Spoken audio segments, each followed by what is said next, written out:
जोहार दोस्तों, welcome back to geology mates. Jharkhand का दिल Ranchi, green forest, red laterite soil और फ्लोइंग वाटरफॉल का शहर। ये सिर्फ कैपिटल सिटी नहीं, ये छोटा नागपुर प्लेटियो का क्राउन है।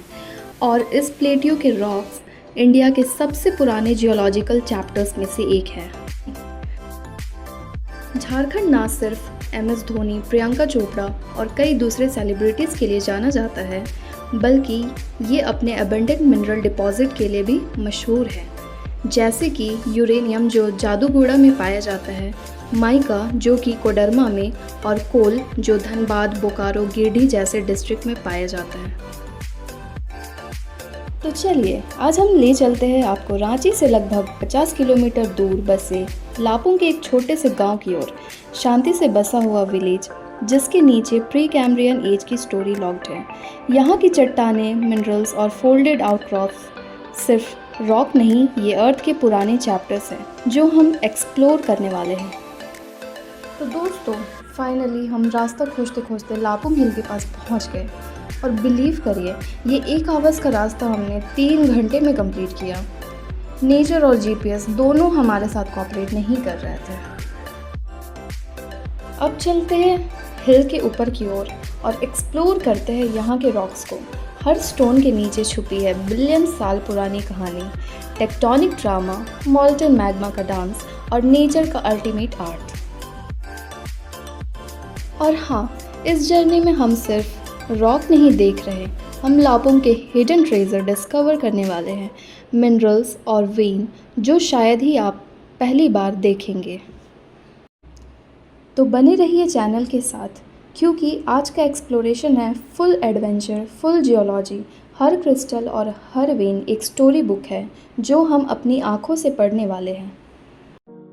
अब हम लापुंग हिल के ऊपर पहुंच चुके हैं और यहाँ आप देख सकते हैं ग्रेनाइट नीज रॉक की माइनिंग का काम चालू है। यहाँ से बड़े बड़े ब्लॉक को निकाला जाता है जो बाद में कंस्ट्रक्शन और डेकोरेटिव यूज़ के लिए भेजे जाते हैं। ग्रेनाइट एक हाई ग्रेड मेटामॉर्फिक रॉक है जो ग्रेनाइट के मेटामॉर्फिज्म से बनता है। जब ग्रेनाइट पर हाई टेम्परेचर और प्रेशर पड़ता है तो उसका रिक्रिस्टलाइजेशन हो जाता है, जिससे वो बैंड डेवलप करता है जिसे हम नीजिक टेक्सचर बोलते हैं।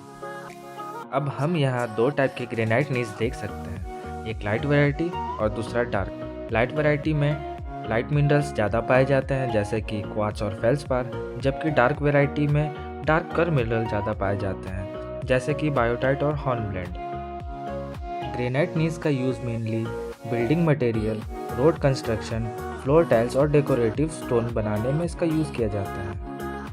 ये चट्टान इसलिए कॉमन है क्योंकि ये छोटा नागपुर ग्रेनाइट नीज कॉम्प्लेक्स का इम्पॉर्टेंट पार्ट है। अगर हम इसके फॉर्मेशन एज की बात करें तो ये आर्कियन एज का रॉक है। इसका फॉर्मेशन लगभग 2.5 से 3.2 बिलियन साल पहले हुआ था। ये भारत का सबसे पुराना और स्टेबल बेसमेंट रॉक माना जाता है, यानी इसमें बहुत कम या फिर ना के बराबर टेक्टोनिक एक्टिविटी देखने को मिलती है।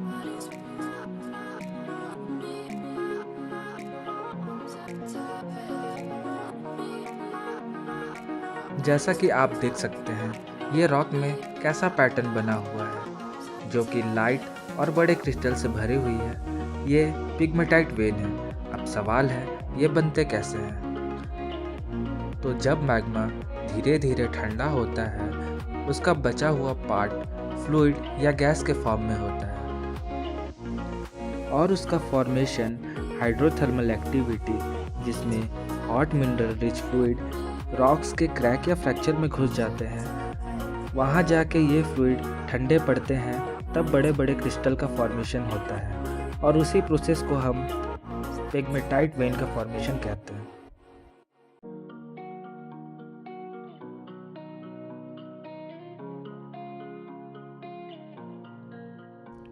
अभी आप जो सैंपल देख रहे हैं, ये उसी पिग्मेटाइट वेन का सैंपल है और इसमें फेल्सपार और क्वार्ट्ज मिनरल साथ में एसोसिएटेड है, साथ में कुछ डार्कर मिनरल्स भी। और ये सैंपल पिग्मेटाइट वेन और ग्रेनाइट सैंपल दोनों का सैंपल है। इसमें आप क्लियरली देख सकते हैं कि ग्रेनाइट रॉक के साथ में कैसे पिग्मेटाइट वेन जुड़ा हुआ है। ये रॉक देखने में एकदम केक के जैसा दिख रहा है, पर यह खाने वाला केक नहीं है, ये रॉक है।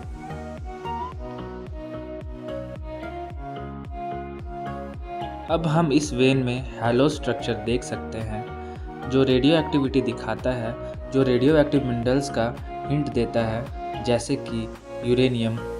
और ये ह्यूमन हेल्थ के लिए बहुत टॉक्सिक है या जहरीला है, पर ये डिफेंस, एरोस्पेस, न्यूक्लियर पावर जैसे बहुत सारे इंडस्ट्रीज़ में इसका यूज़ होता है।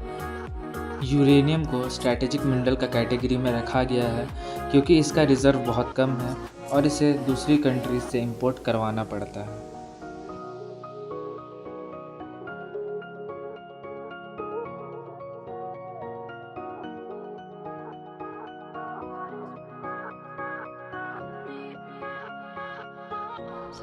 इस वेन में हमें क्वार्ट्ज मिनरल देखने को मिला। ये क्वार्ट्ज जनरली ट्रांसपेरेंट या ट्रांसलूसेंट रंग के पाए जाते हैं, लेकिन इस एरिया में पाए जाने वाले क्वार्ट्ज स्मोकी वैरायटी है। स्मोकी क्वार्ट्ज का रंग अधिकतर रेडिएशन एक्सपोजर के कारण या फिर ट्रेस एलिमेंट इम्प्यूरिटीज़ के चलते डेवलप होता है। अगर इसके यूजेस की बात करें तो इसका यूज़ ग्लास बनाने में होता है, क्योंकि ग्लास से सिलिका निकाला जाता है जो बॉटल, विंडो ग्लास या ऑप्टिकल ग्लास बनाने में होता है। और दूसरा, इलेक्ट्रॉनिक्स में क्वार्ट्ज में एक स्पेशल प्रॉपर्टी होती है जिसके चलते इसे वॉच, रेडियोस, सेंसर etc में इसका यूज़ किया जाता है। अभी आप जो स्क्रीन में रॉक देख रहे हैं, यह माइका सिस्ट है जो ग्रेनाइट से मीडियम मेटामॉर्फिज्म में फॉर्म होता है।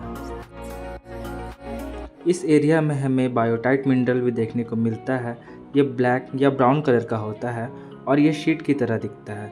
ये माइका ग्रुप का मिनरल है जो कि अक्सर इग्नियस या फिर मेटामॉर्फिक रॉक के साथ में पाया जाता है। बायोटाइट का कलर डार्क इसीलिए होता है क्योंकि इसमें आयरन और मैग्नीशियम काफ़ी मात्रा में प्रेजेंट होते हैं। बायोटाइट रॉक के फॉर्मेशन यानी टेम्परेचर और प्रेशर के बारे में इम्पॉर्टेंट इन्फॉर्मेशन प्रोवाइड करता है, क्योंकि इसका शेप, साइज़ और अलाइनमेंट मेटामॉर्फिक कंडीशन को दिखाता है। अगर इसके यूजेस के बारे में बात करें तो बायोटाइट का यूज़ बहुत लिमिटेड है, लेकिन जियोलॉजिकल स्टडी में इसका यूज़ रॉक की एज को निकालने के लिए किया जाता है, और जिस मेथड का यूज़ किया जाता है उसे बोला जाता है पोटेशियम टू आर्गन मेथड। अभी आप स्क्रीन में देख सकते हैं कि ये मिनरल कॉपी के पन्नों की तरह पतले पतले शीट में निकल रहा है। ये एक दूसरे से ऐसे ही अलग होता है, मतलब कि ये वन सेट क्लीवेज को दर्शाता है। नेक्स्ट मिनरल की बात करें तो वो है प्लेजियोक्लेस फेल्सपार। ये एक कॉमन सिलिकेट मिनरल है जो लाइट कलर का होता है और जनरली ये ब्लॉकी या फिर टेबुलर क्रिस्टल में फॉर्म होता है। प्लेजियोक्लेस का formation high temperature igneous process और मीडियम ग्रेड मेटामॉर्फिक में होता है। इसका कंपोजिशन मेनली सोडियम से कैल्शियम का कॉम्बिनेशन से होता है। आप स्क्रीन में देख सकते हैं कि फेल्सपार 2 सेट क्लीवेज में टूट रहा है, प्रॉपर 90 डिग्री एंगल में। इस मिनरल का इंडस्ट्रियल यूज़ बहुत वाइड है, क्योंकि इसका यूज़ सिरामिक्स, ग्लास या फिर एब्रेसिव बनाने में इसका यूज़ होता है। नेक्स्ट मिनरल की अगर बात करें तो ये रहा गोल्ड। जस्ट किडिंग, ये सोना नहीं है। तो जैसा कि आप देख सकते हैं, ये मिनरल बिल्कुल गोल्ड की तरह चमक रहा है, इसलिए इसे फूल्स गोल्ड भी कहा जाता है। और इस मिनरल का नाम है पायराइट। पायराइट एक आयरन सल्फाइड मिनरल है, FeSO2, और ये मेटालिक क्लस्टर के साथ ब्रास येलो कलर का दिखता है। ये इग्नियस, मेटामॉर्फिक और सेडिमेंट्री रॉक में पाए जाते हैं और अक्सर ये वेन में, लेंस में या फिर डिसेमिनेटेड फॉर्म में पाए जाते हैं। पायराइट का क्लीवेज बहुत पुअर होता है, लेकिन ये क्यूबिक क्रिस्टल के फॉर्म में रहते हैं और इसके मेटालिक क्लस्टर से हम इजीली इसे आइडेंटिफाई कर सकते हैं। और अगर हार्डनेस का बात करें तो ये 6 से 6.5 मोर्स हार्डनेस स्केल होता है। और इसका स्ट्रिक का बात करें, जब इसे हम स्ट्रिक प्लेट में इसको रगड़ते हैं तो ये ग्रीनिश ब्लैक या फिर ब्राउनिश ब्लैक कलर का पाउडर छोड़ता है। ये मिनरल गोल्ड का तो नहीं, पर ये आयरन का ओर है, यानी इसमें से हम आयरन कुछ मात्रा में निकाल सकते हैं और ये बहुत टॉक्सिक भी होता है। जब भी ये सरफेस में आता है, इसका सल्फाइड मिनरल एटमॉस्फेयर के साथ रिएक्ट करके जो भी इसके सराउंडिंग में वाटर प्रेजेंट होते हैं उसको ये टॉक्सिक बना देता है, जिसे हम एसिड माइन ड्रेनेज के नाम से भी जानते हैं।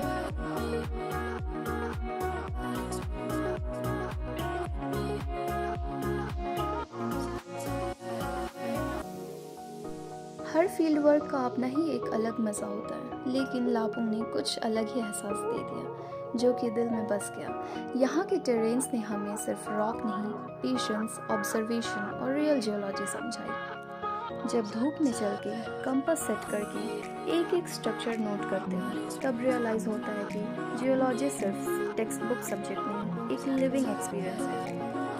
ये फील्ड विजिट एक रिमाइंडर था कि every outcrop is a story and every layer is the clue to the earth's evolution. और सबसे खास बात, जब हम ग्राउंड पे होते हैं तब रियलाइज होता है कि हम भी इसी प्लैनेट का एक हिस्सा हैं, एक ऑब्जर्वर है और एक learner. So guys, this was an amazing chapter with geology maths, जहाँ हमने सीखा, एक्सप्लोर किया और फील किया धरती का असली एसेंस। अगर आपको ये लापुंग जर्नी पसंद आई हो तो लाइक, शेयर और सब्सक्राइब ज़रूर करें, क्योंकि अगला डेस्टिनेशन और भी इंटरेस्टिंग होने वाला है। Till then, keep exploring, keep learning और हमेशा कनेक्टेड रहो with the earth's beneath your feet.